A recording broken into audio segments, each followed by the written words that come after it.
The day my name boomed across the packed commencement hall, my biological parents were sipping cocktails on a private beach in Mexico, live-streaming the ceremony they'd sworn they couldn't attend. They had no idea the camera was about to swing toward the people I actually call family. Ay, Melare. I was 23 when this happened, and for most of my life I'd been the invisible daughter, the one who never caused waves, never asked for much, never got much either.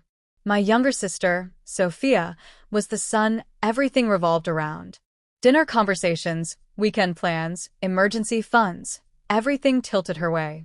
My achievements were greeted with a quick, "That's nice," before the spotlight snapped back to her latest crisis or triumph.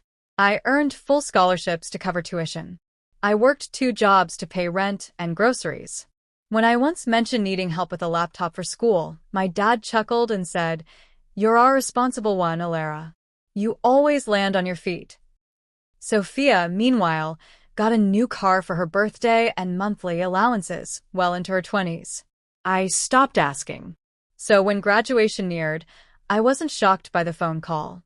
I still made it, though some stubborn part of me needed to hear the words. "We can't make it, sweetheart," Mom said, voice bright with apology that didn't reach her eyes, even though I couldn't see them. Sophia's been under so much pressure at work. We booked a long weekend at this beautiful resort to help her recharge. "You understand, don't you?" Dad chimed in.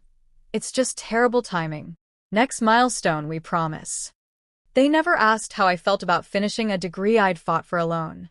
I thanked them, ended the call, and stared at the black gown draped over my chair. Something inside me clicked, not heartbreak, but a cold, clean certainty. I was done auditioning for roles they'd never cast me in. A week later, I was at my friend Mia's house, helping her mom prep dinner.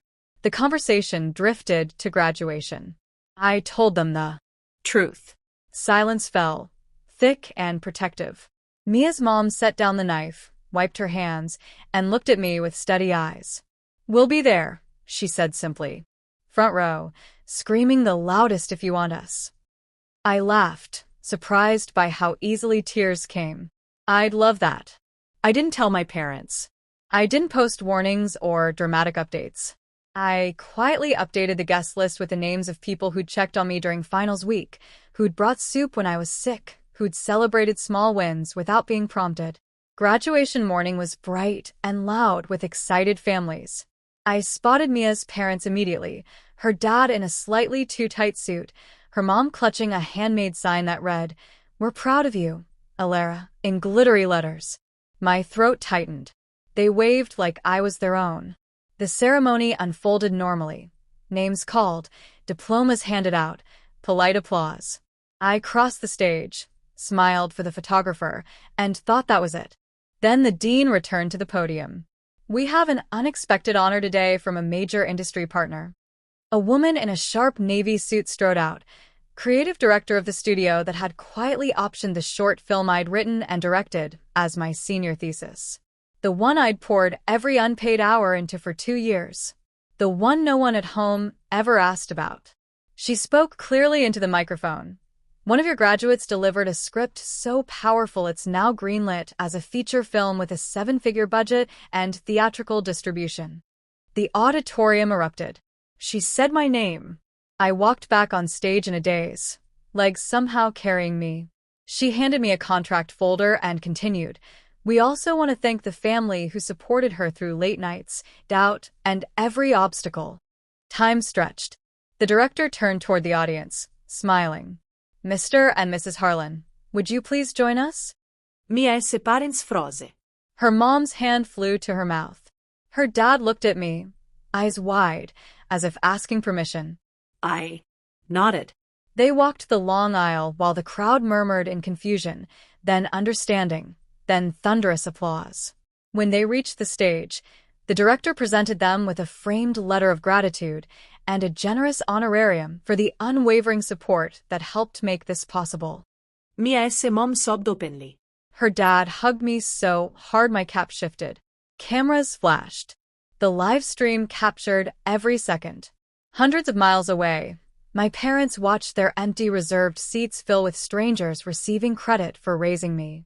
My phone later showed 93 missed calls and a flood of texts, shock, outrage, pleas, accusations. Sophia even posted a tearful story about how proud she'd always been. I didn't reply to any of it. That evening, the four of us ate at a quiet Italian place near campus.